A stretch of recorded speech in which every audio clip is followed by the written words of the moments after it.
Election வருது, நாடு முழுக்க ராமர்வே வரணும், ஹிந்துத்வாவே வரணும் பண்ணு அப்படின்னு பண்ணுறாங்க அப்படின்னு சொல்கிறாங்க சார். இது குறித்து நான் சொல்கிறேன்னேப்பா, அந்த மோடிஜி வந்து 35 லட்ச ரூபாய் கூட்டு போடுறாரு. அது மாதிரி என்ன சொல்கிறதுனே தெரிலப்பா, அவன் எந்த பாஷையில் கத்துறதுனே தெரில. கோயில்னா பீரியடு கட்டினே இருப்பாங்க, அதுதான் கோயில். இது என்ன காங்கிரஸ் கட்சி அலுவலகமா? ஓ, இன்ஃப்ராஸ்ட்ரக்சர் போட்டிங்களா, இது குத்திங்களா, கமிஷன் அடிச்சிங்களா, உள்ளத்துக்கு போட்டிங்களான்றதுக்கு. ஸ்கூல் கட்டுங்க, ஹாஸ்பிட்டல் கட்டுங்கன்னு சொல்லிட்டு இப்போ நான் குடும்பத்தோட ராமர் கோயில் போக போகிறேன் அப்படின்னு சொல்ல ஆரம்பிச்சிட்டாரு. இந்த மாற்றத்தை எப்படி பார்க்குறீங்க? இப்போ சொல்கிறேனே, வேறு வழியே இல்லை. மனிதத்துவத்தினுடைய பக்கம் எல்லாரும் வந்து தான் இஸ்லாமியர்கள் அந்த மாதிரி கட்டினாங்கன்னு சொல்ல வரதுக்கு என்ன தெரியுமா சொல்கிறான்? ராஜராஜ சோழன் தூக்கி போடுறான்பா. சோழ மன்னர்களும் அப்படி தான். இது யாரும் விதிவிலக்கு இல்லை. சோழ மன்னர்கள் கோவில் அடிச்சாங்களா? கோயில் அங்கே இருக்கிற மதத்தலத்தை அழிச்சு தான் போய் இவங்க கோயிலை கட்டுவாங்களாம். இது டிஃபால்ட்டா. நான் என்ன சொல்கிறேன், நீங்கள் யாருக்காவது உருட்டுனா போய் உருட்டு. அதுக்கே எங்கள் சோழர்களை கேள்வி. ரஷ்யாவுக்குள்ள இருக்கிறவங்க உக்ரைனுக்கு ஆதரவாக பேச முடியாது, உக்ரைனுக்குள்ள இருக்கிறவங்க ரஷ்யாவுக்கு ஆதரவாக பேசிடவே முடியாது, பேசிட்டு முழுசாக போக முடியாது. இங்கே மட்டும்தான் சில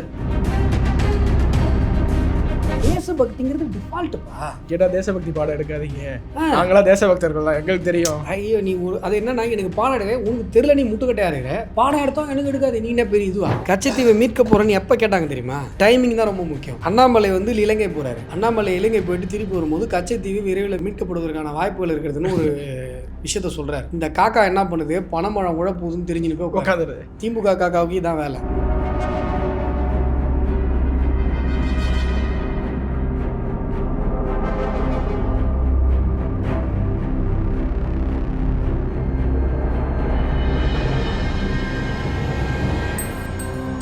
உலக தமிழ் சொந்தங்களுக்கு வணக்கம். நான் ராஜவேல் நாகராஜன். பேசு தமிழா பேசு வலையொலியுடைய வளர்ச்சிக்கு நீங்களும் உறுதுணையாக இருக்கணும்னு நினைச்சீங்கன்னா இந்த வீடியோடைய டிஸ்கிரிப்ஷனில் இருக்கக்கூடிய ரேசர் பே லிங்கை கிளிக் பண்ணுங்க. அந்த லிங்க்ல போயிட்டு உங்களுக்கு விருப்பமான தொகையை பேசு தமிழா பேசுவனுடைய வளர்ச்சிக்கு உங்களுடைய பங்களிப்பாக நீங்கள் கொடுக்கலாம். நன்றி, வணக்கம். என்ன சொல்கிறாங்கன்னா சார், என்ன கான்ஸ்பிரசி சொல்கிறாங்கன்னா, லால் பகதூர் சாஸ்திரி இந்தியா ஃபர்ஸ்ட் தேச பாதுகாப்பில் சமரசம் செய்யாமல் இருந்தார், இவங்க சொன்னதெல்லாம் கேட்காம இருந்தார், அதனால அவர் கொல்லப்பட்டார் அப்படின்னு. அதுதான் சொல்கிறேன். இப்போ நேருக்கு அப்புறம் இங்கே குடும்ப ஆட்சி வழி கிடையாது. நேருவே வாரிசு அரசியல் தான். வல்லபாய் பட்டேல் தான் வந்திருக்கணும். காந்தி என்ன பண்ணுறாருன்னா நேரு வைக்கிறார். எவ்வளோ பெரிய மனுஷங்களும் தப்பு பண்ணுவாங்க. எப்படி காமராஜ் பெருந்தலைவர், கர்ம வீரர் இந்திராவை வச்சாரோ, அப்போ பெரிய பெரிய ஆளுங்களாம் இருந்தாங்க, மொராஜ் தேசாயெல்லாம் இருந்தாங்க, அவங்கள தான் வந்திருக்கணும். ஆனால் பெருந்தலைவர் வந்து ஒரு தப்பு பண்ணிட்டார், இந்திராவை கொண்டு வந்தது. பெரிய ஆளுங்களுக்கும் சில தவறுதல்கள் ஏற்படும், யானைக்கு அடி சேருக்கும். இவர் என்ன பண்ணுறாரு, இவருக்கு ஃபேவரட்டான நேருவை கொண்டு வரணும் அப்படின்னு இதெல்லாம் பண்ணி கொண்டு வந்துட்டார். இந்த பிரதேஷ் காங்கிரஸ் கமிட்டிஸ்லாம் சேர்ந்து அந்த டைமில் உண்ணாவிரதம் இருந்தார். இல்லாத ஏகப்பட்ட குட்டிகள் அட்டம் பண்ணி தான் நேரு கொண்டு வந்தார். நேரு வந்து எலிஜிபிள் கேண்டிடேட் கிடையாது, பிரைம் மினிஸ்டர் எலெக்டட் கேண்டிடேட் கிடையாது, எலெக்டடும் கிடையாது, எலிஜிபிளும் கிடையாது. அப்புறம் 1952 தானே ஃபஸ்ட்டு எலெக்ஷனே வருதுங்க, கொண்டு வந்தாங்க. ஆனால் காந்தி வேறு சில நியாயமான விஷயங்கள்லாம் சொன்னார். காங்கிரஸுங்கிற பேரை பயன்படுத்தாதீங்க, ஏன்னா அது நியாயமாக இருக்காது, நீங்கள் பொலிட்டிக்கல் பார்ட்டி ஆகிட்டீங்க, அதனால் அதை பயன்படுத்தாதீங்க, கொடியை பயன்படுத்தாங்க எல்லாம், அதெல்லாம் விட்டாங்க. நேருவை மட்டும் தூக்கிட்டு வந்து அதை மட்டும் இது பண்ணாங்க. மீன்ஸ் என்னென்னா, காந்தி உட்கார வச்ச நேரு காந்தி சொன்ன இந்த விஷயங்கள்லாம் கேட்கல. அது மாதிரி வாரிசு அரசியல் அப்படிங்கிறது இங்கே எங்கே ஆரம்பிச்சதுன்னா, லால் பகதூர் சாஸ்திரியோட மறைவுக்கு பிறகு தான் ஆரம்பிக்கும். இந்திரா வராங்க, அதற்கு பிறகு தான் இந்த கொள்ளக்கார கூட்டத்துடைய குடும்பத்துக்குள்ளே இந்த தேசம் சிக்கி சீரழிது. இதில் என்ன வருத்தத்துக்குரிய விஷயம்னா, இந்த தேசத்துடைய பிரதமர் வெளிநாட்டில் வச்சு விஷத்தை வச்சு கொல்லப்பட்டார்ன்றதே நமக்கு சப்ஜெக்டில் வராதுப்பா. அது எப்படிப்பா வராமல் இருக்கும்? ஒரு இளைஞன், உனக்கு தெரியணும்ல இந்த ஹிஸ்ட்ரி, ஏன் தெரில? லால் பகதூர் சாஸ்திரி மறைவுக்காவது ஏதாவது ஒரு பத்திரிக்கை அதை எழுதுதா? இல்லை. ஏன் மறைக்கிறீங்க? டாஷ்கண்ட் ஃபைல்ஸ் போன்ற மூவிஸ் வந்ததுக்கு பிறகு தான் அதெல்லாம் வெளில தெரியுது. எக்ஸாக்ட்லி அதே மாதிரி தான் எமர்ஜென்சியும். டாஷ்கண்ட் ஃபைல்ஸ் எத்தனை பேர் பார்த்துருப்பான்? இப்போ இது வேக்சின் வார் இல்லை, இந்த விஷவாயு கசிவை பற்றி, போபால் இன்சிடென்ட் பற்றி கூட இப்போ ஒரு ஷார்ட் ஃபிலிம் வந்து நெட்ஃப்ளிக்ஸில் இருக்குது, மாதவன் நடிச்சு. ஆமாம், எத்தனை பேர் பார்ப்பாங்க? ரயில்வேமேன் எத்தனை பேர் பார்ப்பாங்க? படம் எடுத்தால் ஒரு விஷயத்த சொல்ல முடியும். நான் குறைந்தபட்சம் இந்த தேசத்தில் என் சுதந்திரத்துக்கு பிறகு என்ன நடந்திருக்குன்னு தெரியணும்ல. இப்போது நவகாலி கலவரத்துலேருந்து இங்கே நடத்தப்பட்ட ஒவ்வொரு கொடுமைகள்லேருந்து இப்போ வெஸ்ட் பெங்காலில் எலெக்ஷனுக்கு அப்புறம் நடத்தப்பட்ட கொடுமைகள், இவ்வளோ கொடுமைகள் நடந்திருக்கு.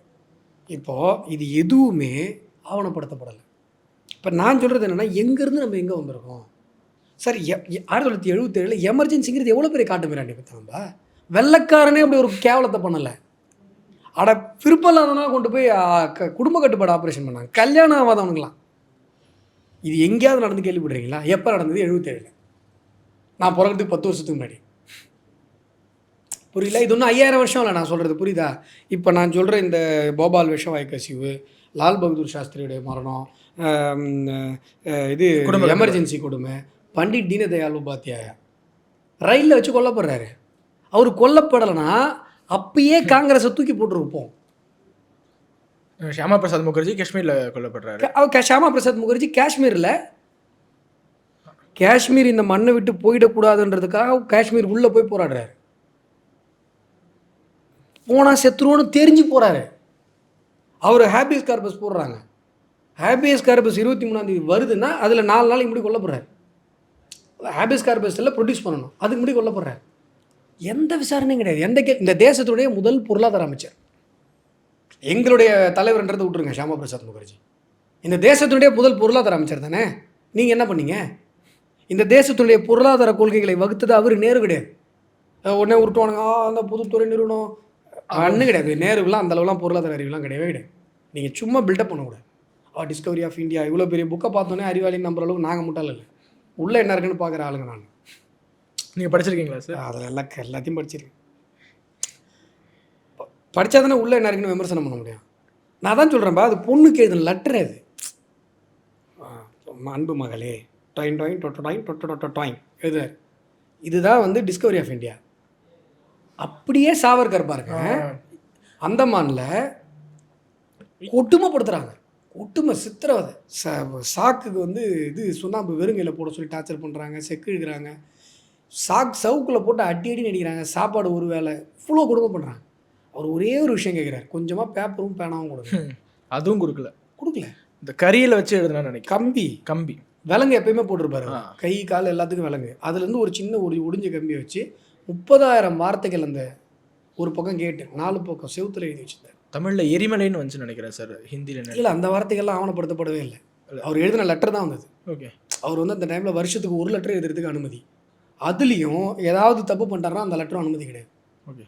1 வருஷம் கழிச்சு தான் அந்த அவங்க வீட்டு ஃபேமிலிக்கு ஒரு உயிரோட இருக்கார் இல்லையான்னு தெரியும். கொடுமை பார்த்தீங்களா? இதே நேரு இருந்த சிறை எப்படி தெரியுமா?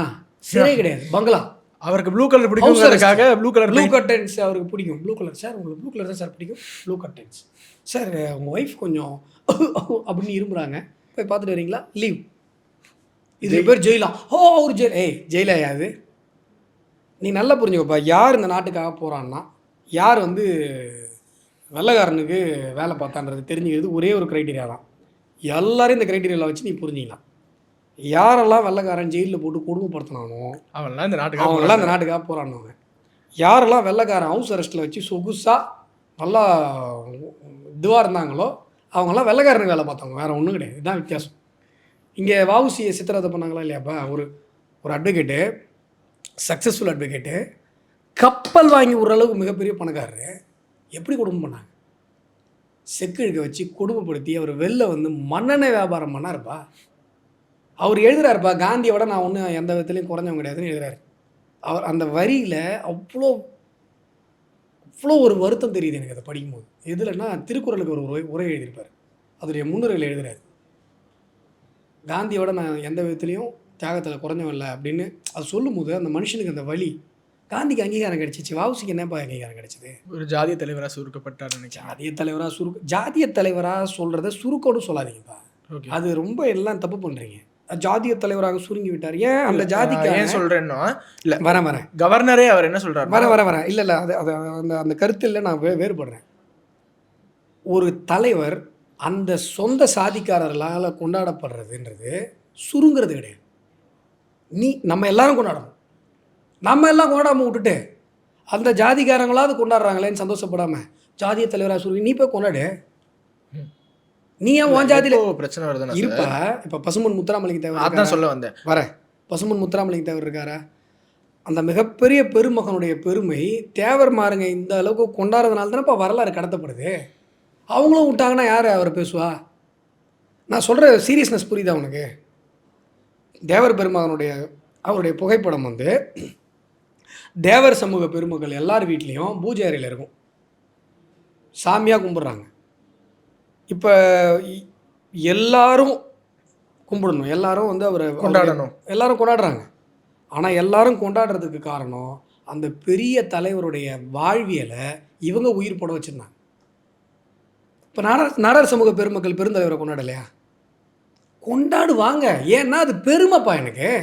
என் சமூகத்தில் ஒருத்தர் இவ்வளோ பெரிய தலைவர் இருந்திருக்காரு, அதில் போயிட்டு ஜாதிய தலைவராக சுருக்கி விட்டார். அது சுருக்கிறது கிடையாது. இது என்ன விமர்சனம் வைக்கிறாங்கன்னா சார், சுருக்கிட்டாங்கன்னா மாற்று சமூகத்தினர் அவரை விரோதி போல பார்க்குறாங்க. அது மாதிரிலாம் பார்க்கல சில பேர். தேசிய இந்திய சித்தாந்தவாதிகள் அப்படி பார்க்க மாட்டாங்க. நீ அதை எதாவது கூட்டை குழப்பம் குட்டி கலாட்டா பண்ணுறாங்க, யாராவது பண்ணுவான். தேவர் பெருமகனாரை வந்து அவர் வந்து பட்டியல் சமூகத்தை எப்படி கொடுமைப்படுத்தினார் தெரியுமா அப்படின்னு விசிகாவிலேருந்து 2 பேர் பேசினாங்கன்னா அதுக்கு நாம் என்ன பண்ண முடியும்? பசுமொழில் பார்த்தா அவர் வந்து நிறைய பேருக்கு நிலத்தை தானம் பண்ணியிருக்காரு. அவர் வந்து எந்த இடத்துலையுமே வந்து யாரையுமே ஏற்றத்தாழ்வோட பேசினதா எந்த ஆவணமுமே கிடையாது. ஆனால் பட்டியல் சமூக பெருமக்களை வசைபாடினவர், கொச்சையான வார்த்தையில் பேசின ஈவே ராமசாமி நீ பெரியார்ன்ற.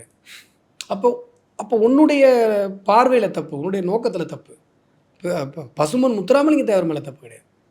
அப்போ இன்னொரு விஷயம் சொல்கிறேன். ஜெய்ஹிந்த் செண்பகராமன் தெரியும்ல? 2ஆம் உலகப் போரில் சுபாஷ் சந்திர போஸ் எப்படி வந்து இந்தியன் நேஷனல் ஆர்மின்னு கட்டமைச்சு அந்தமானை எடுத்துட்டார், கொடி ஏற்றிட்டார், தெரியும்ல? முதல் தேசிய கொடி, முதல் சுதந்திர பிரகடனம் நடந்தது 1945. இந்திய தேசிய படை எடுத்துகிட்டு வந்து அந்தமானில் கைப்பற்றி அந்தமானில் கொடி ஏற்றினார். மிகப்பெரிய தேசபக்தர்கள்லாம் முதல்ல அந்தமானை போய் அட்டாக் பண்ணுறாங்க. சொல்ல சுபாஷ் சந்திர போஸா அந்தமானை தான் அட்டாக் பண்ணார். ஜெய்ஹிந்த் செண்பகராமன் ஜெர்மனியிலிருந்து முதல் உலக போர் டைமில் கப்பலை தூக்கிட்டு வந்தது அந்தமானை அட்டாக் பண்ணுறது. மேபி அங்கே தான் காலா பண்ணி இருக்கிறதுனால. எக்ஸாக்ட்லி. அங்கே அந்த ஜெயில் இருக்குது. அங்கே இந்த தேசத்துக்காக போராடின உண்மையான வீர சவர்கர் மாதிரியான ஆறுகள்லாம் சிறைப்படுறாங்க. அவங்கள விடுவிக்கணும். அதனால தான் உண்மையான தேசபக்தர்லாம் அங்கே வந்து அட்டாக் பண்ணாங்க. காமா அம்மையார் சொல்லி அனுப்புகிறாங்க ஜெய்ஹிந்த் செண்பகராமன் அவர்கள்ட்ட. அவர் வந்ததே இங்கே இருக்கிற வீர சவார்கரை விடுவிக்கிறது. வாவேசு ஐயர் இதில் வந்தார், ஃப்ரெஞ்சிலேருந்து இங்கே பாண்டிச்சேரி வந்து செட்டில் ஆனார். எதுக்காக செட்டில் ஆனார்? வாவேசு ஐயர் தான் யாருக்கு நம்ம வாஞ்சிநாதனுக்கு துப்பாக்கி கொடுத்தவர். வாஞ்சிக்கு துப்பாக்கி எங்கேருந்து கிடச்சுன்னா வாவேசு ஐயர்லேருந்து கிடச்சிது. பாண்டிச்சேரியில் தான் வாங்கிட்டு போகிறார் வாஞ்சி. வாவேசு இங்கே ஏன் வந்தார்னா வீர சவார்கரை விடுவிக்கிறதுக்காக வரார். எல்லாருமே இங்கே இருந்ததே அவருக்காக தான். புரியல? இப்போ ஆனால் சில பேர் சொல்லும்போது அந்தந்த பகுதி மக்கள் அவங்க சந்தோஷமா இருக்கணும், அவங்க விடுதலை பெறணுங்கிறதுக்காக தான் சுதந்திரத்தை போராடினாங்க, இந்தியாவுக்காக போராடல அப்படிலாம் சொல்லும்போது என்ன தோணும் உங்களுக்கு? அது பைத்தியக்கார பசங்கன்னு தோணும்பா. அகைன் நான் என்ன சொல்கிறேன்ப்பா, தென்குமரி வடபெருங்கள் குணக்கூட கடலா இல்லை, புறநானூற்று பாடல். குன்றுமலை காடு நாடு ஒன்றுபட்டு வழிமொழிய கொடிது கரிந்து கோல் திருத்தி படுவது உண்டு பகலாற்றி. என்ன இமயமலையிலேருந்து தென்குமரி வரைக்கும் ஒரே மாதிரியான ஒரு அறத்தை உருவாக்கி, ஒரே மாதிரியான ஒரு வாழ்வியல் முறையை உருவாக்கி, கொடியதெல்லாம் எப்படி கடிக்கணும்னு சொல்லி சட்டத்திட்டங்களை உருவாக்கி நாங்கள்லாம் ஒன்றா சேர்ந்து வாழ்ந்துட்டு இருக்கோம். அது எங்கே சொல்கிறாங்க? புறநானூற்றில் சொல்கிறாங்க. புறநானூற்றிலிருந்து இதுதான் இந்த தேசத்தினுடைய எல்லை. அப்பையிலேருந்து இது ஒரே நாடு தான். கரெக்டா? ஆமாம். அப்புறம் என்ன? இப்போ பாரதியார் என்னைக்காவது ட்ரிப்ளிகேனில் நான் இருக்கிறேன், ட்ரிப்ளிகேனுக்கு மட்டும் சுதந்திரம் கொடுங்கன்னு என்னைக்காவது பாட்டு எழுதினாரா? யோசிச்சுப்பாரு. அப்போ இவனுக்கு பேசுகிறவங்களாம் பைத்தியக்காரன் தானே. பாரதம்னு எழுதியிருக்காரு. பேசுகிறவங்களாம் பைத்தியக்காரன் தானே. இப்போ அர்த்தநாரீஸ்வரர்மா வந்து சக்திரின் எதிரில் சுதந்திரத்துக்காக அவ்வளோ கட்டுரைகள் எழுதியிருக்காரு. பாங்குரு நாடுகள் தமக்கொரு செய்தி பண்டுபோல் ஆண்டிடும் பாரத சாதி. யார்? அர்த்தநாரீஸ்வரர்மா எழுதுகிறாரு. உலகத்தில் இருக்கிற பெரிய நாடுகளுக்கெல்லாம் ஒரு செய்தி சொல்கிறாராம். அதில் அடுத்த வார்த்தை தான் எனக்கு ரொம்ப பிடிச்சது. பண்டு போல் ஆண்டிடும் பாரத சாதி. முன்னாடி நாங்கள் எப்படி இருந்தோமோ, இந்த உலகத்தினுடைய குருவாக நாங்கள் விஸ்வகுருவோ, அது மாதிரி நாங்கள் மறுபடியும் ஆளுவோண்டான்ற இன்னைக்கு நடந்துகிட்டு இருக்கு. வர்மாயா சொன்னது பண்டு போல் ஆண்டிடும் பாரத சாதி. நீ பாரத நாடுங்கிற, அவர் ஒட்டுமொத்த பாரதத்தையும் ஒரு ஜாதி ஆக்கிட்டார். பாரத ஜாதி, புரியுதா? நிலப்பரப்பெல்லாம் தாண்டிட்டார். அதுதான் இங்கே எல்லாரும் பாடினது. அது வந்து வெள்ளைக்காரன் வெளியூர் போகும்போது அங்கே இருந்தாவது எங்களை ஆட்சி பண்ணுங்க அப்படின்னு சொல்கிறவனுங்கெல்லாம் புரியாது. இந்த விஷயத்தை மட்டும் நான் சொல்லிக்கிறேன், ரொம்ப முக்கியமான விஷயம். இப்போ ஜெய்ஹிந்த் செண்பகராமன் அவர்களுக்கு ஒரு சிலை இருக்குது சென்னையில். எங்கே இருக்குது? தெரில சார். தெரில. ஜெய்ஹிந்த் செண்பகராமன் அவருடைய அந்த குண்டு விழுந்தார்ல, M10 குண்டு விழுந்த இடம் சென்னையில் இருக்குது. எங்கே இருக்குது? தெரில சார். தெரில. அந்த குண்டு விழுந்த இடம் எங்கே இருக்குன்னா ஹைகோர்ட் கேம்பஸில் இருக்குது. ஓகே. ஹைகோர்ட் கேம்பஸில் அந்த உள்ள நீ இந்த ராஜாஜி சிலை இருக்கும் லெஃப்டில், அதுக்கு முன்னாடி இதுதான் M10 குண்டு விழுந்த இடம். சர்ஜிக்கல் ஸ்ட்ரைக் மாதிரி அவர் வராரு, அந்தமான் அட்டாக் பண்ண தான் வராரு. பெரிய 2 புயல் வந்துருச்சு, அந்தமான் பக்கம் போக முடியல, நம்ம கெட்ட நேரம். சரின்னு இது தீர்த்துட்டு வந்து இதில் ஒயிட் டவுனில் குண்டு போடுறாரு. ஒரு இந்தியன் கூட சாவலை. கரெக்டாக வெள்ளைக்காரன் மட்டும் தான் சாவறான். கரெக்டாக அவ்வளோ ப்ரிசைஸாக போட்டு சர்ஜிக்கல் ஸ்ட்ரைக்கு கரெக்டாக ஒரு ஆயில் இண்டஸ்ட்ரியில் போட்டு காலி பண்ணிடுறாரு. M10னாலே பயத்தினுடைய அடையாளம். இந்த M10 மகன் ஒரு படம் தான் கேட்க வந்தேன். அதுக்கு அந்த டைமில் அந்த டைரக்டர்கிட்ட பேட்டி கேட்குறாங்க, அந்த படம் வந்தப்போ என்னெல்லாம் ஞாபகம் இருக்கு. அந்த டேரக்டர் ஏதோ சீரியல் எடுத்துகிட்டு அந்த படம் எனக்கு வந்தார். அப்போ அவர் சொல்கிறார் M10னா ரொம்ப இவன் அமகாதான் கண்டா அப்படின்னு சொல்லுவாங்க. என்ன காரணம்னா M10ல் கப்பல் வந்து இங்கே குண்டு போட்டுச்சு முதலாம் உலக போகிற டைமில். அதுக்கப்புறம் மக்கள் வந்து M10 கப்பல் வருதானு புரளி வருமா, உடனே வெள்ளைக்காரெலாம் ஓடுவான். அந்த M10ன்னு கேட்டாலே அடி வயிறெல்லாம் கலங்கும் வெள்ளைக்காரனுக்கு. அது வந்து ஒரு பயத்தோட அடையாளம். அந்த படத்தில் ஏதோ அப்பா மகன் கதாபாத்திரம், அவங்க அப்பா வந்து ரொம்ப டெரரான கேரக்டர்ன்றதுனால நான் M10 அவருக்கு பேர் வச்சுருக்கேன்னு அந்த டேரக்டர் சொல்லுவார். ஓகே. M10ங்கிறது அவ்வளோ பெரிய அதிர்வலைகளை ஏற்படுத்துது. அவன் லண்டன்லலாம் பேசுகிறான். முதல் உலக போர் வந்து அந்த டைமில் கொஞ்சம் இவங்களுக்கு ஃபேவராக முடியாமல் இருந்ததுன்னா அப்பயே சுதந்திரம் கிடைச்சிடும். ஓகே. அப்போது ஜெய்ஹிந்த் செண்பகராமன் என்பவர் இவ்வளவு முக்கியத்துவம் வாய்ந்தவர். ஹிட்லரை மன்னிப்பு கேட்க வச்சார்ப்பா. அது தெரியுமா அந்த வரலாறு? ஹிட்லரே வராருப்பா. முன்னாடி இருந்த அதிபருடைய செல்லப்புள்ள தான் இவர், ஜெய்ஹிந்த் செண்பகராமன். ஹிட்லர் வரார். ஹிட்லர் வரும்போது நீங்கள் வரீங்க, இந்திய மக்கள் வந்து சுதந்திரம் கேட்குறாங்க, அதை ஆதரிப்பீங்களா? ஏன்னா உனக்கும் பிரிட்டிஷ்க்கும் ஆகாது, ஜெர்மனிக்கும் பிரிட்டிஷ்க்கும் ஆகாது. அப்போ ஹிட்லர் என்ன சொல்கிறாரு, நாங்கள் வந்து சுதந்திரம் கொடுக்குறது நாங்கள் ஒத்துக்க மாட்டோம், Indian people not deserved for இண்டிபெண்டன்ஸ்னு சொல்கிறாரு ஹிட்லர். பிரிட்டிஷ்கிட்டேருந்து பிடுங்கி நாங்கள் ஆட்சி பண்ணுவோம் அவங்கள அப்படின்னு ஹிட்லர் சொல்கிறாரு. ஜெர்மனியில் இருந்துக்கிட்டு ஹிட்லரை எதிர்த்து பேசி ஹிட்லர்கிட்ட மன்னிப்பு கடிதம் வாங்கினவர் ஜெய்ஹிந்த் செண்பகராமன்.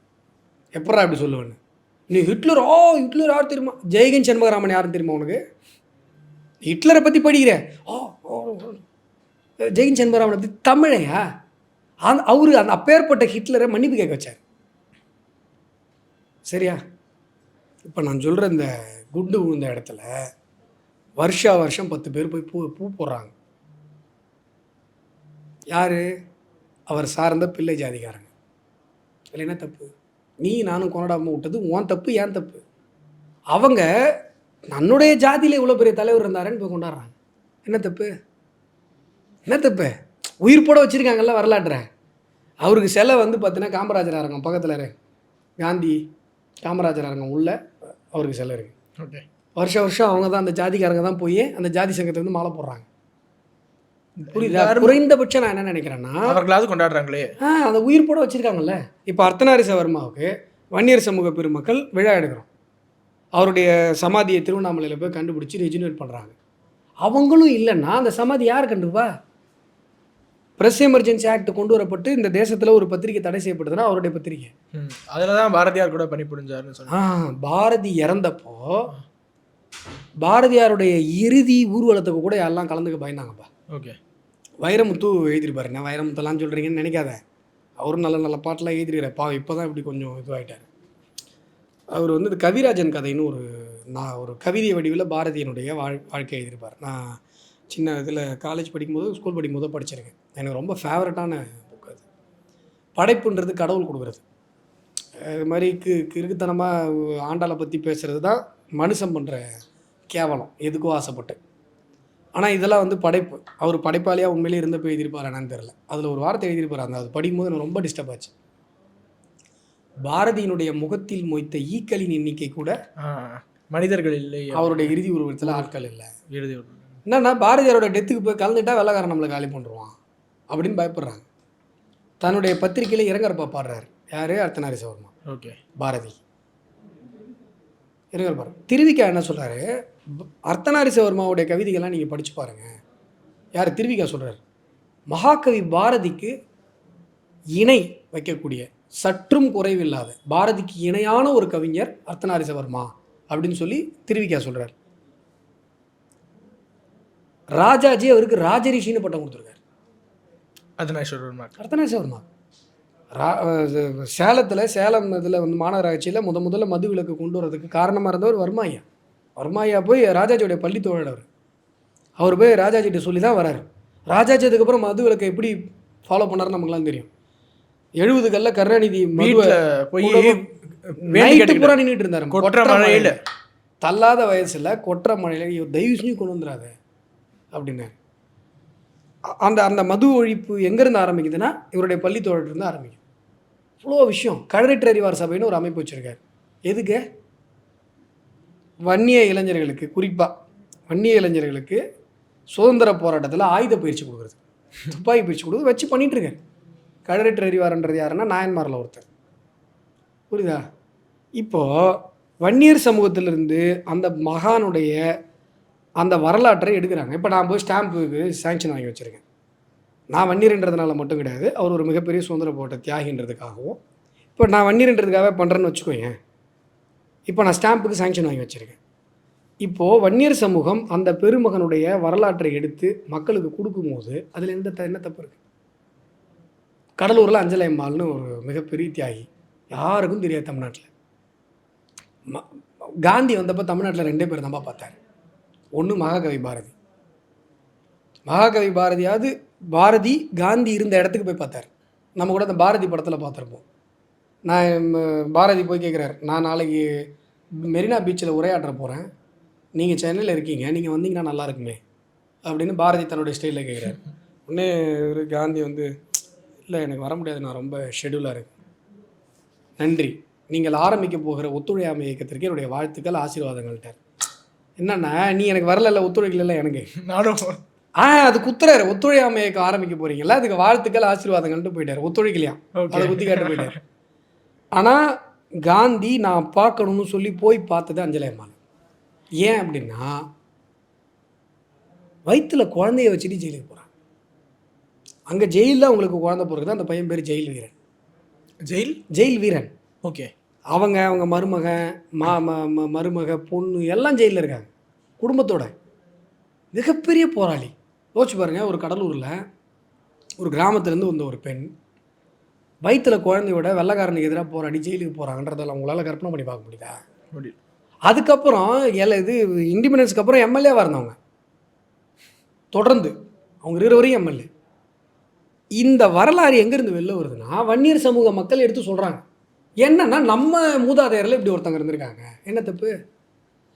அன்சங் ஹீரோஸ் பல பேர் பேசப்படுறது இன்றைக்கு. இப்போ தேவர் பெருமகனார் உயிர்ப்போடு பேசப்படுவது தேவர் மக்களால். இது உண்மை, இது எடுத்துகிட்டு தான் ஆகணும். இது வந்து சுருக்கிறது கிடையாது, இது உயிர்ப்பு. இப்போது நான் போய் சொல்கிறேன், பறையர் சமூக பெருமக்கள்கிட்ட நான் சொல்கிறேன், சுவாமி சகஜானந்தா விட்டுட்டிங்களே, எவ்வளோ பெரிய மனுஷன் சொல்லும் போது, ஏங்க இப்படி ஒருத்தர் இருந்தாரான்னு கேட்குறாங்க இளைஞர்கள். நான் போய் பேசும்போது, ஆனால் என்னண்ணா இப்படி ஒருத்தர் இருந்தாரா, சகஜானந்தாவை தெரிஞ்சிக்கலன்னா வேஸ்ட்டுப்பா நீ அப்படின்னு நான் சொல்கிறேன். என்னென்னா, இந்த மாதிரி அவருடைய வாழ்க்கை வரலாறு சொல்கிறோம். எவ்வளோ பெரிய மனுஷன், வஉசியால் கொண்டாடப்பட்ட மனிதர் சுவாமி சகஜானந்தா. யாரோ அவர் வந்து நீங்கள் சொல்கிறீங்களா ஜாதி, யார் அவ்வளோ மரியாதையோட அவ்வளோ அந்தஸ்தோட மிகப்பெரிய அளவில் இன்றைக்கி அவர் கட்டின ஸ்கூல் இருக்குப்பா சிதம்பரத்தில். இன்றைக்கி அவர் கட்டின ஸ்கூல் இருக்குது. சமஸ்கிருதம் சொல்லி கொடுக்குறாரு. யாருக்கு? பட்டியல் சமூக மாணவர்களுக்கு. பூணூல் போடுறாரு. அவ்வளோ பெரிய ஆதரவோடு அவ்வளோ கெத்தா மனுஷன் சிங்கம் மாதிரி வாழ்ந்துருக்கான். எத்தனை பேருக்கு தெரியுது அவர் வாழ்ந்த காலகட்டம்? இது வஉசி. ஓகே. வஉசி பீரியடு ஒன்றும் இல்லைப்பா. ஸ்கூலில் படிக்கிறார். ஸ்கூலில் படிக்கும்போது என்ன பண்ணுறாங்க, கிறிஸ்டின் ஸ்கூல், நல்ல செம்ம டேலண்ட். அவர் எப்பேற்பட்ட புத்தகத்தை கொடுத்தாலும் மனப்பாடம் பண்ணிவிடுவார். பைபிளை கொடுக்குறாங்க, மனப்பாடம் பண்ணி ஃபுல்லாக சொல்கிறார். செம்ம டேலண்ட்டாக இருக்கான், ஃபஸ்ட்டு எனக்கு பையன் பயங்கரமாக வாங்குறான்னு சொல்லிட்டு, தம்பிங்க வா, நீ இனிமேல் ஃபீஸ் கட்ட வேணாம், ஃப்ரீ உனக்கு அப்படின்னுறாங்க. அவர் ஹாஸ்டலில் தங்கி ஒரு 6 மாதம் 7 மாதம் படித்ததுக்கப்புறம், இங்கே வா, ஃப்ரீ மட்டும் கிடையாது, ஸ்டைஃபன் கொடுக்குறோம் உனக்கு, மாதம் இது கொடுக்குறோம், மதம் மாறிட்டேங்கிறாங்க. 5ஆவதோ 7ஆவதோப்பா, ரொம்ப சின்ன, 5ஆம் கிளாஸ் தான் நினைக்கிறேன், 5ஆம் கிளாஸ். மதம் மாறணுமா?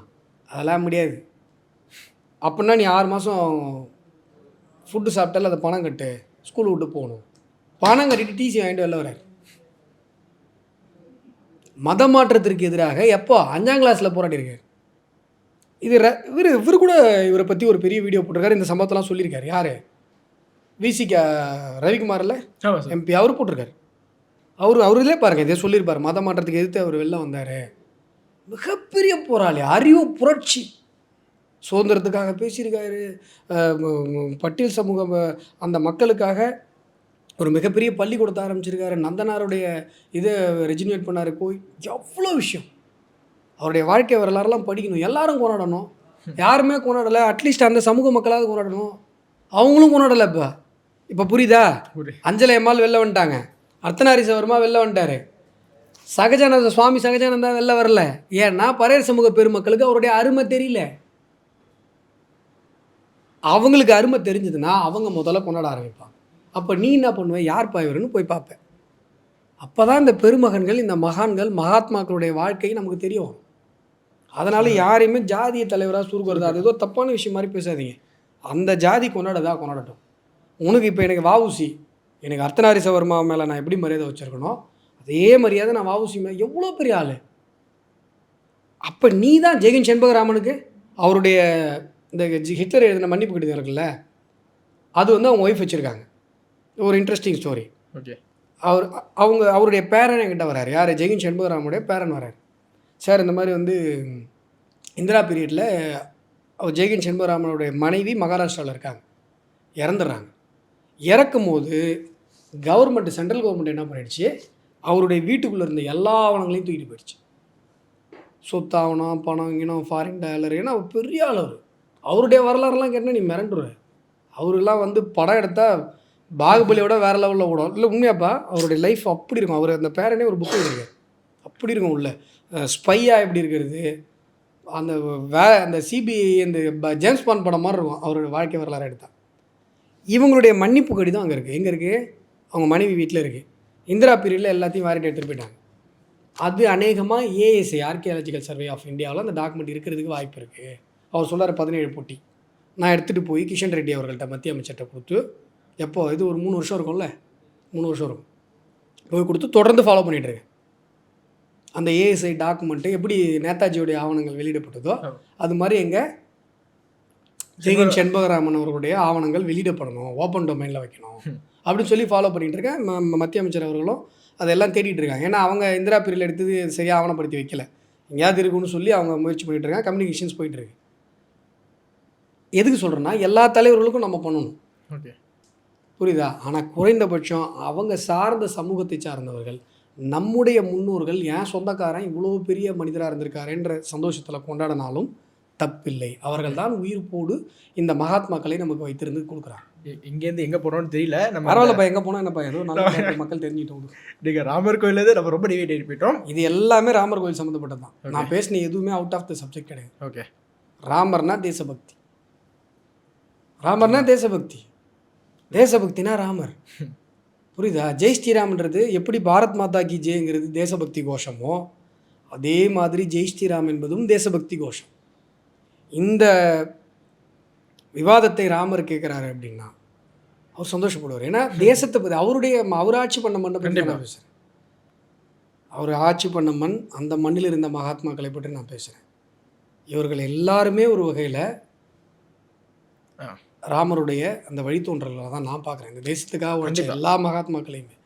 அதனால் இது எதுவுமே அவுட் ஆஃப் த சப்ஜெக்ட் கிடையாது. ராமர்னு ஆரம்பித்தா இந்த பாரதத்தை பற்றி பேசி தான் ஆகும். இறுதியாக இந்த ராமர் கோயில் கேள்வி வச்சு நம்ம முடிச்சுக்கலாம்னு நினைக்கிறதுக்காக தான் நான் சொன்னேன். என்னன்னா, இதை வந்து பாஜகவினுடைய ஒரு பொலிட்டிக்கல் ஈவெண்ட்டாக மாற்றிட்டாங்க ராமர் கோயில் திறப்பு விழாவை அப்படிங்கிறாங்க. அது மட்டும் இல்லாமல் இது அவசர அவசரமாக பண்ண வேண்டிய தேவை என்ன? எலெக்ஷன் ஸ்ட்ராட்டஜி அது பாருங்கள், முழுசாக கோவில் கட்டி கூட முடிக்கல, எலெக்ஷன் வருது, நாடு முழுக்க ராமர் வரணும், ஹிந்துத்வாவே வரணும் பண்ணு அப்படின்னு பண்ணுறாங்க அப்படின்னு சொல்கிறாங்க. சார், இது குறித்து நான் சொல்கிறேனேப்பா, இந்த மோடிஜி வந்து 35 லட்ச ரூபாய் கூட்டு போடுறாரு. அது மாதிரி என்ன சொல்கிறதுனே தெரில. பாவம், எந்த பாஷையில் கத்துறதுனே தெரில. இவங்களுக்கு என்னென்னா, இதில் இதை விட கேவலமான கேடுகிட்ட ஒரு அரசியல் பண்ணுறாங்க. ராமர் கோயில் திறப்புக்கு வந்தால் இஸ்லாமிய மக்கள் ஓட்டு போட மாட்டாங்கன்ற மாதிரி ஒரு பாவலா காட்டுறாங்க. எனக்கு தெரிஞ்சு கம்யூனிஸ்டுகள் தவிர மற்ற எல்லாருமே வந்து இதை எதிர்க்கலை. கம்யூனிஸ்டுகள் மட்டும் தான் இதை எதிர்த்து ஸ்டேட்மெண்ட் விட்டுருந்தாங்க. எதிர்க்கிறாங்க, எதிர்க்க முடியாது. எதிர்த்தா வாயில குத்துவாங்க மக்கள். இப்போ இருக்கிற இதில் எதிர்த்துட்டுலாம் ஓட்டு கேட்க போனீங்கன்னா அவள் தான் இந்த சிச்சுவேஷன் ஓட விட்டு அடிப்பாங்க. இந்த சிச்சுவேஷன் 2000 சொல்லலாம். எதிர்க்கணும் தப்பா மக்கத்து மனசில் எண்ணம். அப்போனா சொல்கிறேன், எதிர்க்கணும் தான் மனசில் எண்ணம். எதிர்த்தா வாயிலே குத்து விடுன்றதுனால பேசாமல் இருக்கானுங்க. இது விட்டுரு. இது வந்து பொலிட்டிக்கலா, இது வந்து அவசரமாக தோந்துட்டிங்களா, அந்த இடத்துல ஒரு கல் பார்த்தீங்கன்னா இந்த இடத்துல இப்படி இருக்குது, அங்கே கரு இப்படி வரல, இதெல்லாம் நீ யார் பேசுறதுக்கு? உனக்கு அதுக்கு என்ன சம்பந்தம்? உன் வேலை என்ன? நீ யார்? ஒரு கலவரம் நடந்தால் இந்துக்கள் மட்டும்தான் குற்றவாளி, இஸ்லாமியர்களும் கிறிஸ்தவர்களும் தப்பே பண்ணிருக்க மாட்டாங்கன்னு சண்டை கொண்டு வந்தால் நீ இந்துக்களை காலி பண்ணுன்றது தான் உன் நோக்கம். அதுதான் நீ இத்தனை வருஷமாக பண்ணிகிட்டு இருந்தேன். இங்கே வந்து கோயில் விஷயம் உனக்கு எப்படி தெரியும்? கம்யூனிஸ்ட்டுக்கும் காங்கிரஸுக்கும் கோயில் விஷயம் எப்படி தெரியும்? அது ஃபுல்லாக கட்டிட்டு தான். ஃபுல்லானா எது? ஃபுல்லானா எது? எது ஃபுல்லாக நீங்கள் பிளான் பண்ண இன்ஃப்ராஸ்ட்ரக்சரை பில்ட் பண்ணிவிட்டு, அதை தான் சொல்கிறேன். இப்போது வரம்பார் மேட்ரு. தஞ்சை பெரிய கோயில் பார்த்துருக்கியா? ஆமாம் சார். தஞ்சை பெரிய கோயிலினுடைய நந்தி சிலை யார் வச்சது? ராஜராஜ சோழன் இல்லை, இல்லை. பின்னால் வந்த நாயக்கர்கள் வச்சு. ஓகே. உளுந்தூர்பேட்டையில் இருக்கிற சிவன் கோயிலில் பிரகாரம் ஒரு மன்னர் கட்டுறாரு, வெளி பிரகாரம் இன்னொரு மன்னர் கட்டுறாரு, அதுக்கு வெளில ஒரு குளத்தை இன்னொரு மன்னர் வந்து வெட்டுறாரு. காஞ்சிபுரத்தில் பல கோவில்கள் சோழர்கள் உள்ள பிரகாரத்தை கட்டியிருப்பாங்க, வெளியில் ஆயிரங்கால் மண்டபம் பல்லவர்கள் வந்து கட்டியிருப்பாங்க.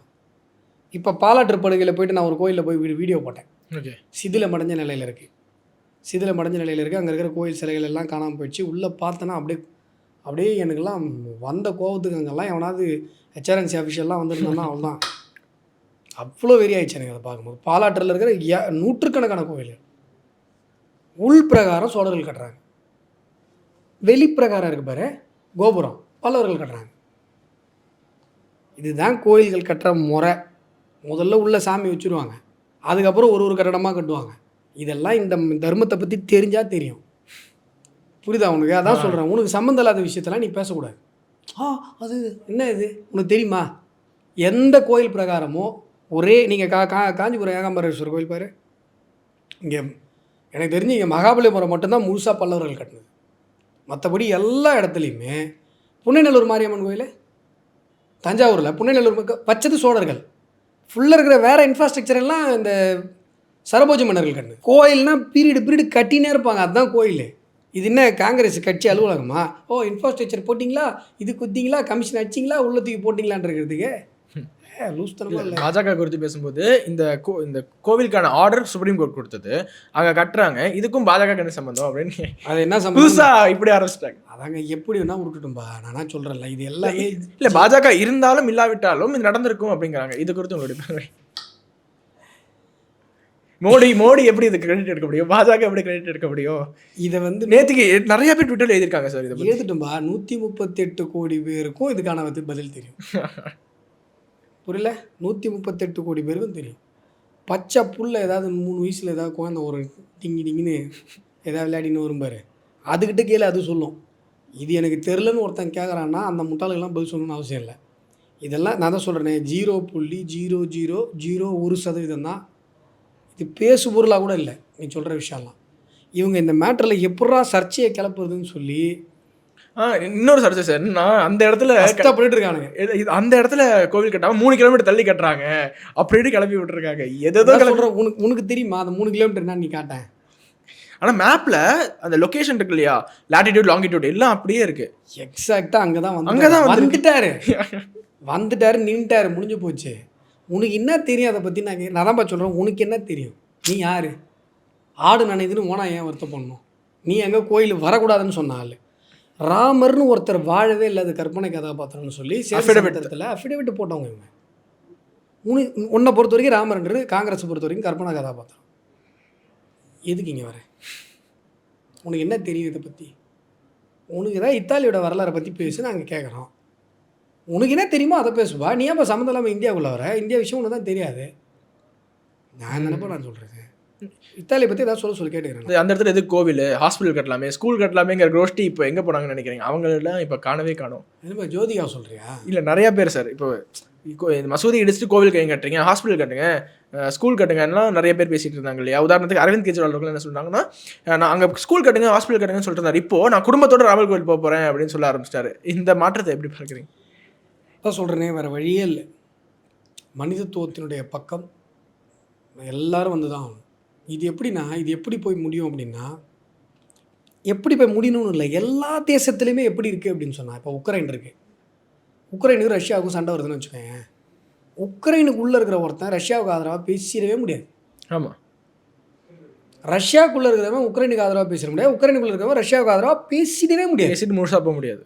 இங்கே மட்டும்தான் சில எவ்வளோ கேவலமான வார்த்தையில் திட்டலாம், பட் பொது இதுக்கு தருதியால் சொல்ல முடியல. இங்கே தான் சில சில்லறைங்க இங்கே இருந்துட்டு பாகிஸ்தானுக்கு ஆதரவாக பேசுறது, இங்கே இருந்துட்டு சீனாவுக்கு ஆதரவாக பேசுறது. நடக்குதா இல்லையா? நடக்குது. சீனா போர் நடந்தப்போ 1962 இங்கே இருக்கிற கம்யூனிஸ்டுகள் சீனாவுக்கு ஆதரவு என்று வெளிப்படையாக அறிவித்தார்கள். அது ஒரு கேவலம் சொன்னால், வெளிப்படையாக அறிவித்து விட்ட பிறகும் கூட இங்கு அவர்கள் நடமாடினார்கள். அது அதை விட பெரிய கேவலம். பூட்டான் உலகத்தினுடைய ஏழை நாடு, அங்கே கூட இப்படி ஒரு கேவலம் நடக்குது. நடக்காது. இது டிஃபால்ட்டு. இங்கே மட்டும்தான் தேசபக்தியே வேலை பேசுறது. காஷ்மீர் விஷயத்தில் ஒரு இந்தியனுக்கு எப்படிப்பா செகண்ட் தாட் இருக்க முடியும்? காஷ்மீர் பாகிஸ்தானுக்குன்னு பாகிஸ்தானுக்காரன் சொல்கிறான். இப்போல்லாம் சொல்ல முடியாது. சொன்னான் பாஸ்டன்ஸ் சொன்னான். பாகிஸ்தான் உள்ளே போய் கேள, ஏன்பா இந்த மாதிரி இந்தியாக்காரங்க வந்து இந்தியா தான் சொன்னன்றாங்க, அங்கே இந்திய மகாராஜா தான் இந்து ராஜா தான் ஆண்டிருக்காரு, நீங்களே பிரிச்சுன்னு போனதே நீங்களே இந்தியா தான், பிரிச்சுன்னு வந்துட்டீங்க, அப்புறம் அதையும் கேட்குறீங்களா நீ சொன்னணும் ஏன்னா சொல்லுவான். அவனை சொல்லலாம் மாட்டான், செஞ்சு விட்ருவான். கரெக்டா? ஆமாம். பாகிஸ்தான் உள்ள எவனாவது காஷ்மீர் வந்து இந்தியாவுக்கு தான் சொன்னாங்க பேசிட முடியுமா? ஆனால் இங்கே எத்தனை கேவலப்பட்டவனுங்க பேசினானுங்க. இன்னும் கொஞ்சம் பேர் பேசிட்டு தான் இருக்காங்க. பேசினானுங்களா? பேசின்னு உயிரோடு இருக்கானுங்களா? ஆமாம் ஆமாம். இதுதான் எந்த தேசத்துலையும் நடக்காதுங்கிறேன். தேசபக்திங்கிறது டிஃபால்ட்டுப்பா. கேட்டால் தேசபக்தி பாடம் எடுக்காதீங்க, நாங்களாம் தேசபக்தர்கள் தான், எங்களுக்கு தெரியும். ஐயோ நீ அது என்னன்னா எனக்கு பாடம் எடுக்க உனக்கு தெரில, நீ முட்டுக்கட்டையாக இருக்கிற, பாடம் எடுத்தோம் எனக்கு எடுக்காது, நீ என்ன பெரிய இதுவா? உனக்கு தெரில, உனக்கு இந்த அறிவு இல்லை, குறைந்தபட்ச அறிவு இல்லை. ஒரு தேசம் பாகிஸ்தான் உள்ள போயிட்டு நீ காஷ்மீர் இந்தியாவுன்னு சொல்லிட்டு வெளில வர முடியாது. ஆனால் இந்தியாவுக்குள்ளே உட்காந்து நீ யூடியூப்பில் வச்சுன்னு இது வந்து பார்த்தீங்கன்னா ஒரு பையன் போட்டான், அதெல்லாம் பயங்கர விரியாச்சு, அவங்களாம் நேரில் பார்த்தா என்ன ஆகும் தெரியாது. இதில் வந்து அதாவது என்னென்னா தேசபக்தியும் அறிவு ஜீவித்தனத்தையும் வெர்சஸ் போட்டாங்க பார்த்தியா? ஆமாம். அதாவது என்னென்னா தேசபக்தியை கொஞ்சம் விட்டு கொடுத்து பேசினா தான் அறிவு ஜீவித்தனம். நாங்கள் சர்வதேச மக்கள், எங்களை எல்லைக்குள்ளே அடைக்காதீங்க. அந்த புண்ணாக்கு பையன் சொல்கிறான், அந்த பையன் பேரெலாம் எனக்கு தெரில, முட்டுக்கட்ட மாதிரி பேசுகிறான், ஏதோ ராமர் கோயில் ஏதோ பேசும்போது உலகத்தினுடைய எந்த ஆட்சியாளர்கள் எந்த ராஜாக்கள் எங்கே போனாலும் அங்கே இருக்கிற கோயில் இடிச்சிட்டு தான் அவங்க கோயிலை கட்டுவாங்க. இஸ்லாமியர்கள் அந்த மாதிரி கட்டினாங்கன்னு சொல்ல வரான். சொல்ல வரதுக்கு என்ன தெரியுமா சொல்கிறான்? ராஜராஜ சோழன் தூக்கி போடுறான்பா. சோழ மன்னர்களும் அப்படி தான், இது யாரும் விதிவிலக்கு இல்லை. சோழ மன்னர்கள் கோவில் அடித்தாங்களா? கோயில் அங்கே இருக்கிற மதத்தலத்தை அழிச்சு தான் போய் இவங்க கோயிலை கட்டுவாங்களாம். இது டிஃபால்ட்டாக. நான் என்ன சொல்கிறேன், நீ யாருக்காவது உருட்டுனா போய் உருட்டு. அதுக்கே எங்கள் சோழர்களை கேவலப்படுத்துகிறேன். சோழர்கள் வந்து என்றைக்குமே எந்த மத வழிபாட்டு தலத்தையுமே இடிச்சிட்டு கட்டுது. இப்போ அங்கே ஒரு வாட்டில் கோயில் கட்டுறான் சோழன், போய் எதையும் இடிச்சிட்டு கட்டலை. உலகத்தினுடைய மிகப்பெரிய வழிபாட்டு தலம் இன்றைக்கும் அதுதான். ஆமாம். எதையும் இடிச்சிட்டு கட்டலை, உருவாக்கி தான் சோழர்களுக்கு பழக்கமே ஒழிய ஒரு இடத்த அழிச்சிட்டு இல்லை. இன்றைக்கி அது புத்த கோயிலாக மாறிடுச்சு. பெருமாள் கோயில், பெருமாள் சிலையை தூக்கி போட்டு அடுத்து வந்த புத்த சமயத்தை சார்ந்தவங்க புத்த மதத்தில் புத்தரை வச்சிட்டாங்க. ஆனால் இங்கே ஆனைமங்கலத்தில் சிங்களத்திலேருந்து வர்ற புத்த பிச்சுகளுக்காக சோழ மன்னன் கோயில் கட்டி கொடுக்குறான் ஆனைமங்கலத்தில். அங்கே அங்கே வந்து ஏதோ 131 ஏதோ ஒரு சிலை இருந்துன்னு சொல்லுவாங்க. எல்லாத்தையும் வெள்ளைக்காரன் இடித்து தரமட்டமாக்கிட்டு பிரிட்டிஷ் ஆர்டர் போட்டு இடிச்சு, நேப்பியர் இருக்கார்ல, நேப்பியர் பிரிட்ஜு கட்டி வச்சுருக்கேன், அவர் தான் ஆர்டர் போட்டார். கிறிஸ்தவ மிஷினரிகள் இடித்து அதை வந்து தரமட்டமாக்கிட்டாங்க. அங்கே வந்து எப்படி நிலத்தை ஒதுக்கணுன்றதுக்காக ஆனைமங்கலம் செப்பேடுகள் இன்றைக்கி அது எங்கே இருக்குது தெரியுமா? லைடனில் இருக்குது, லைடன் யூனிவர்சிட்டியில் இருக்குது சோழர் கால செப்பேடு. இது ஒன்று. சோழர்கள் என்றைக்குமே போய் ஒரு வழிபாடத்தலத்தை இடிச்சிட்டு கட்டினது கிடையாது. இது தெரியல அந்த பையனுக்கு. இவன் என்ன பண்ணுறான், இஸ்லாமியர்களை கூல் பண்ணுறதுக்காக இஸ்லாமியர்கள் வந்து எல்லா இடத்துலையும் இந்து கோயில் அடித்து தான் மசூதி கட்டினாங்க, அது டிஃபால்ட் ஆகிறான். எல்லா மன்னர்களும் இப்படி தான் பண்ணுவாங்க, எல்லா ஆட்சியாளர்களும் இப்படி தான் பண்ணுவாங்க. அதுக்கு நம்ம சோழர்களும் உனக்கு என்னடா தெரியும் புண்ணாக்கு? நீ எவனுக்காவது அப்பீஸ்மெண்ட் பண்ணணும், அதுக்காக எங்கள் சோழரை தூக்கி வேறையாக போடுவியா? கோவம் வருமா வராத? தேசபக்தியை தேசபக்தி இல்லாமல் பேசுறது அறிவு ஜீவித்தனமா? அது எப்படி அறிவு ஜீவித்தனம்? உங்கள் அம்மாவுக்கும் பக்கத்து வீட்டில் இருக்கிற லேடிக்கு சண்டை வந்துச்சு, நீ உங்கள் அம்மாவுக்கு சப்போர்ட் பண்ணியா பக்கத்து வீட்டுக்காரி சப்போர்ட் பண்ணியா? இல்லை நானும் யார் பக்கம் நியாயம் இருக்கோ அந்த பக்கம். நீ நியாயம் இருக்கிற பக்கத்தில் நீ பேசவே கூடாது. நியாயத்தெல்லாம் இவனுக்கு பார்க்கல. நியாயனால இந்திய தேசத்தின் பக்கம் தானே நியாயம் இருக்குது. பாகிஸ்தான் ரத்தமும் சதையுமா என் கை காலை பிச்சுட்டு போன மாதிரி பிச்சுட்டு போயிட்டு என்ன வெங்காயம் நீ நியாயம் பேசுகிறேன்? நியாயம்னு பார்த்தாலும் நீ என் பக்கம் தான் பேசணும், அறிவு ஜீவித்தனம்னு பார்த்தாலும் என் பக்கம் தான் பேசணும், பாசம்னு பார்த்தாலும். எல்லாத்துக்கும் மேலே சோத்தில் உப்பு போட்டு சாப்பிட்ற சொர்ணம் உள்ளவனாக இருந்தாலும் இந்த மண்ணு தானே, இந்த என்னுடைய பாரத தேசம் கொடுக்குற மண்ணு தானே நீ தின்ற அள்ளி சோறா, என் தேசம் கொடுக்குற காற்று தானே சுவாசிக்கிறேன், இந்த பாரத மாதா கொடுக்குற தண்ணி தானே குடிச்சு நீ உயிர் வாழற. நீ உடம்பெல்லாம் மண் தானேப்பா, எதுப்பா போட்டுச்சு? இந்த இந்த இந்த பாரத மாதா கொடுத்த பிச்சை தானே நம்மலாம். அப்புறம் அதுக்கு துரோகம் பண்ணுற வெக்கமாக கேவலமாக இல்லை? உலகத்தில் எங்கேயாவது நடக்குது அது இல்லை. இப்போது இது மாறிக்கொண்டிருக்கு. மிகப்பெரிய மாற்றங்கள் இன்ஃப்ராஸ்ட்ரக்சர் ரீதியாக, bullet train, Vande Bharat, 8 road, இந்த மாதிரி இன்ஃப்ராஸ்ட்ரக்சர் ரீதியாக வர்றது மட்டும் இல்லை, பெரிய பெரிய பாலங்கள் இப்போ கடலில் போட்டிருக்காங்க, மும்பையிலையும் நவி மும்பைக்கும். இப்போது நம்மளுடைய ராமேஸ்வரம் பாலத்தை புனரமைக்கிறாங்க, புதுசாக பெருசாக கட்டுறாங்க. இவ்வளவு இன்ஃப்ராஸ்ட்ரக்சர், இது ஒரு மாற்றம். உணர்வு நிலையில், மனநிலையில் எதிர்கட்சிகளே இப்போ வந்து ஐயோ நம்ம தப்பாக இருக்கோம், மக்கள் நம்மளை அருவருப்பாக பார்க்குறாங்க, காரி துப்பி நம்மளை ஒதுக்குறாங்க. நாமளும் இந்திய தத்துவத்தின் பக்கம் திரும்ப வேண்டிய நேரம் வந்துருச்சுன்னு புரிந்து கொள்ள ஆரம்பிப்பதற்கான ஒரு பிரைம ஃபேசி அறிகுறி தான் இது. இன்னும் கொஞ்ச நாள் இப்போ இந்த ராமர் கோயிலில் ஐயோ என்னடா பண்ணுறது அப்படின்றானுங்கல்ல, இன்னும் கொஞ்ச நாளில் புத்தி வரும். நம்ம இந்த தேசத்திலே இருந்துக்கிட்டு இந்த தேசத்திலே கட்சி நடத்திக்கிட்டு அந்த ஐடியாலஜி இந்த ஐடியாலஜி இது அது எல்லாத்தையும் கான்ஸ்டியூஷனில் அமெண்ட்மெண்ட்ன்ற பேரில் போட்டு என்னென்னா சேட்டப் பண்ணிட்டோம். இவங்களுடைய ஒட்டுமொத்த காங்கிரஸுடைய எண்ணம் என்னென்னா, அவங்க ஆட்டிடியூட்லாம் நேருலேருந்து பாருங்கள், இவங்க ஏதோ ராஜ குடும்பத்தை சேர்ந்தவங்க மாதிரியும் இந்தியாவில் வந்து ஏதோ ஒரு ஏதோ எங்கள் தகுதிக்கு இந்த நாட்டெல்லாம் இப்படி தான் அவனுக்கு பேசுவானுங்க. 15,000 பேரை கொண்டவனை வெளில அடிச்சது இந்த ஆட்டிடியூடில் தான். இவங்கள பொறுத்த வரைக்கும் இவர் வந்து பஞ்சசீல கொள்கை இவர் பேர் எடுக்கிறதுக்காக இந்திய தேசத்துக்கு தேடி வந்த வாய்ப்பு. யுனைடெட் நேஷன் ஆர்கனைசேஷனில் ஐநா சபையில் நிரந்தர உறுப்பினர் பதவி தூக்கி சேனையாக கொடுத்தாரு நேரு. எவ்வளோ பெரிய துரோகம், மன்னிக்க முடியுமா அந்த துரோகத்தை? எப்பெல்லாம் யூஎன்ஓ மேட்ரு வருதோ அப்போல்லாம் இந்த துரோகம் ஞாபகம் வருமா? ஆமாம். அப்போ நேருவை திட்டணும்னு தோணுமா? அப்போ ஏன் திட்டுறேன் ஏன் அவ்வளோ பெரிய துரோகம். ஏன் நான் என்ன பண்ணுறது? இப்போ லடாக்கில் வந்து டோக்லாம் பகுதி அடிக்கிறான். திபத்தை விட்டு கொடுத்ததுனால தான் இது. திபத் வந்து வருது, எங்களுக்கு சீனாக்காரன் அடிக்கிறாயா, என்னை ஆக்கிரமிக்கிறான், இந்திய தேசம் தான் எங்கள் நம்பிக்கை, எங்களுக்கு உதவி பண்ணுங்கன்னு அங்கேருந்து உயிரை காப்பாற்றிக்க தான் தலாலாமா இங்கே ஓடி வந்தார். நேரு என்ன சொல்கிறேன், அதெல்லாம் முடியாது. ஒரு தேசத்தை ஆக்கிரமிப்பதற்கு இவர் சப்போர்ட் பண்ணுறாரு. இன்றைக்கி இவர் சப்போர்ட் பண்ணாமல் இருந்தாருன்னா இந்தியாவுக்கும் சீனாவுக்கும் பார்டரே கிடையாது, இந்தியாவுக்கும் திபத்துக்கும் பார்டரு. திபத் வந்து நமக்கு அவ்வளோ ஃப்ரெண்ட்லியாக இருந்திருப்பான், அந்த ஏரியாவே சேஃபாக இருந்திருக்கும். இன்றைக்கி அருணாச்சல பிரதேசம் அங்கே இங்கேன்னு வந்து அவன் குறைய மாட்டான், லார்ஜஸ்ட் ஸ்டேட்டாகவும் இருக்கும் நமக்கு. எக்ஸாக்ட்லி. அருணாச்சல பிரதேசத்தில் இப்போ இது வீடு கட்டினானுன்னு ஒரு ஃபோட்டோ போட்டு கரெக்டாக போனாங்க. அது இந்திய பகுதியில் வீடு கட்டினானுங்க போடுறானுங்க. இந்திய பகுதி தாண்டா அது. ஆனால் 1962 உங்கள் நேரு கையாலாகாத தனத்தில் விட்டு கொடுத்த பகுதி. 62 அவன் தான் வச்சுருக்கான் ஆக்கிரமிப்பில். இந்திய பகுதி இல்லைன்னு சொல்ல முடியுமா? இந்திய பகுதி தான். ஆனால் யார் விட்டு கொடுத்தது? நேரு விட்டு கொடுத்தது. ஏன் நீங்கள் நேரு விடவே மாட்டிங்களா? நீ கேட்குற நேரு விட்டு கொடுத்ததை நீங்கள் போய் திருப்பி கேப்சர் பண்ணலாம்ல? ஆமாம், அதுக்கே இல்லை பார்லிமெண்ட்டில் போய் அதை நீ அலிகேஷனாக சொன்னால் நான் ஏற்றுப்பேன். பாகிஸ்தான் ஆக்குபைடு காஷ்மீரை வந்து நீங்கள் ஏன் இன்னும் மீட்கலை இருக்கீங்க? நேரு ஒரு கையால் ஆகாதவர் விட்டு கொடுத்துட்டாரு, நீங்கள் போய் பண்ணலாம்லன்னு கேட்டாங்கன்னா அதுதான் தேசபக்தி கேள்வி. அது மாதிரி எவனா கேட்டானா பற்றியா? கேட்க மாட்டான். பார்லிமெண்ட்டில் திமுக எம்பிஎஸ் கேட்குறாங்க, கச்சத்தீவை எப்போ மீட்க போகிறீங்க அப்படின்ட்டு. கச்சத்தீவை யார் விட்டு கொடுத்தா? கச்சத்தீவை எப்போ மீட்க போகிறீங்கன்னு திமுக கேட்டுச்சானா நான் பாராட்டுவேன். ஆனால் விட்டு கொடுத்தது திமுகவும் காங்கிரஸும் தான். புரியுதா? அதை நம்ம சொல்லி தான் ஆகணும், அந்த வரலாற்றை சொல்லி தான் ஆகணும். ஆனால் கச்சத்தீவை மீட்க போகிறேன்னு எப்போ கேட்டாங்க தெரியுமா? அது அங்கே இந்த டைமிங் தான் ரொம்ப முக்கியம். அண்ணாமலை வந்து இலங்கை போகிறாரு. அண்ணாமலை இலங்கை போயிட்டு திருப்பி வரும்போது கச்சத்தீவு விரைவில் மீட்கப்படுவதற்கான வாய்ப்புகள் இருக்கிறதுன்னு ஒரு விஷயத்த சொல்கிறாரு. இந்த காக்கா என்ன பண்ணுது, பணமழை உழப்புதுன்னு தெரிஞ்சுன்னு போய் உட்காந்துருது. திமுக காக்காவுக்கு இதான் வேலை. மற்றவங்க அடிக்கிற இதுக்கெல்லாம் இவங்க ஸ்டிக்கரை ஓட்டுப்பாங்க. அது மாதிரி ஸ்டிக்கர் ஓட்டுற முயற்சி தான் கச்சத்தீவு. உண்மையில பாஸ்தரை நீ கேட்கல, உண்மையான பாசமாக தான் நீ ஏன் விட்டு கொடுக்க போகிறேன்? அப்படியே நீ உண்மையான பாஸ்தரை கேட்கலனாலும் நான் பாராட்டுறேன்றேன். இந்த தேசத்தின் மீதான ஒரு பார்வை, ஒரு பாதுகாப்பு, ஒரு தேசபக்தி இருந்ததுன்னா நான் வரவேற்கிறேன். ஓகே, துரோகியாக இருக்காதாங்க. இறுதியாக இந்த இன்டர்வியூ பார்த்துட்டு இருக்கவங்களுக்கு இந்த ராமஜன் பூமி பற்றி இதாக சொல்லணும்னா ஒரு நிமிஷத்தில் சொல்லிடலாம் சார். நீங்கள் லைக் வீடுகளில் கொண்டாடணும் அப்படின்ட்டு பிரதமர் அழைப்புகள் விட்டுருக்காரு, தீபம் ஏற்றி கொண்டாடுங்கன்ட்டு. அச்சதை கொடுத்துருக்குறோம். ராமர் கோயிலேருந்து அந்த அச்சதை கிட்டத்தட்ட 1 கோடி வீடுகளுக்கு ஆர்எஸ்எஸ் கொண்டு சேர்த்துருக்கிறது. அந்த ராமருக்கு அங்கே பூஜை நடக்கிற நேரத்தில் அந்த அச்சதையை வச்சு நம்ம வீட்டில் இருக்கிற ராமருக்கு நம்மளுடைய பூஜையை பண்ணுவோம். இது பல பேருடைய வாழ்நாள் லட்சியம், வாழ்நாள் களவு. பல உயிர்கள் இதற்காக போயிருக்கிறது. கூட நீங்கள் கேள்விப்பட்டிருப்பீங்க, 550 வருஷமாக அங்கே இருக்கிற சத்திரிய குடும்பங்களை சார்ந்தவர்கள் காலில் செருப்பும் தலப்பாகவும் போடாமல் இப்போ தான் போடுறாங்க.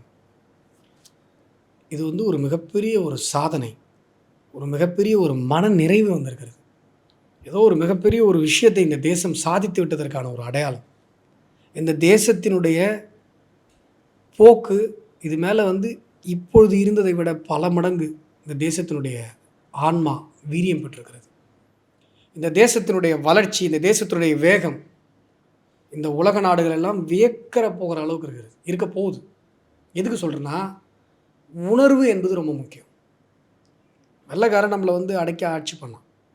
எப்போ நமக்கு சுதந்திரம் கிடைச்சதுன்னா, நமக்கு சுதந்திரம் கிடைக்கணும், வெளிநாட்டுக்காரன் வந்து நம்மளை ஆட்சி பண்ணுறான்ற உணர்வு 30 கோடி ஜனங்களில் பெருவாரியான பேருக்கு வந்தபோது இந்த தேசத்துக்கு சுதந்திரம் கிடைச்சது. அந்த எண்ணம் வந்தபோது, அந்த எண்ணம் அதுக்கு முன்னாடி வரல. அதனால தான் பாரதி என்ன பண்ணுறாரு, நாங்கள் 30 கோடி ஜனங்களும் நாய்களோ பன்றி சேய்களோன்னு பேசுகிறார். என்று மடியும் இந்த அடிமையின் மோகம்ன்றார். அடிமையில் என்ன மோகம் இருக்குது?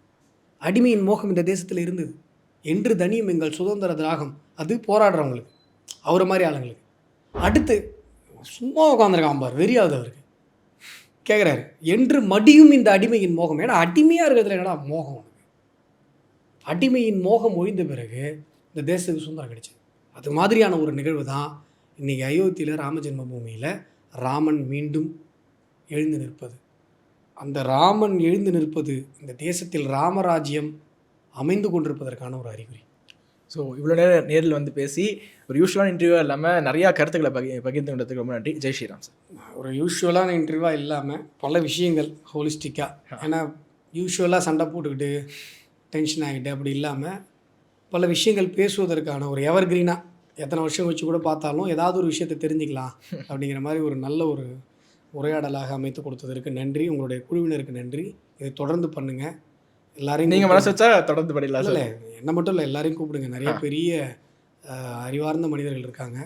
அவங்களுடைய அனுபவங்களும் கூட, அவங்களுடைய அறிவும் கூட இந்த மாதிரி கொஞ்சம் கேஷுவலாக பேசும்போது நிறைய விஷயங்கள் கண்டிப்பாக மக்களுக்கு தெரியும். நல்ல முயற்சி, வாழ்த்துக்கள். ஸோ அடுத்த முறை அஸ்வத்தாமன் சார்கிட்ட இது போன்ற பாட்காஸ்ட்டில் என்ன கேட்கலாம் அப்படிங்கிறத கமெண்ட்ஸை சொல்லுங்கள். வேறு எந்த கெஸ்ட்டை கூப்பிடலாம் அப்படிங்கிறதும் உங்களுடைய விருப்பத்தை கமெண்ட்ஸை சொல்லுங்கள். நன்றி. உலக தமிழ் சொந்தங்களுக்கு வணக்கம். நான் ராஜவேல் நாகராஜன். பேசு தமிழா பேசு வலையொலியுடைய வளர்ச்சிக்கு நீங்களும் உறுதுணையாக இருக்கணும்னு நினச்சிங்கன்னா இந்த வீடியோடைய டிஸ்கிரிப்ஷனில் இருக்கக்கூடிய ரேசர் பே லிங்கை கிளிக் பண்ணுங்கள்.